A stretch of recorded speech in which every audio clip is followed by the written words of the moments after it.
উৎসবের সুর লেগেছে সবার মনে। বর্ষ বিদায় আর বর্ষবরণে মেতেছে পাহাড়ি জনপদের আদিবাসীরা।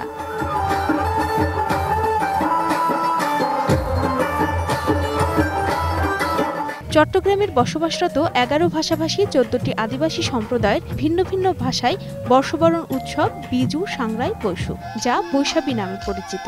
আর বৈশাখী মানেই আনন্দ, হৈহুল্লোড় আর দল বেঁধে ঘোরাঘুরি। বৈশাখীর প্রথম দিনে ফুল সংগ্রহ করতে ব্যস্ত সবাই।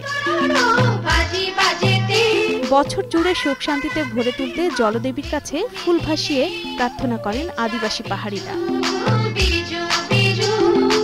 নদীতে ফুল ভাসালাম যাতে করে আগামী বছর সবাইয়ের মঙ্গল হয়। গাঙে আমরা ফুল ভাসাতে এসেছি।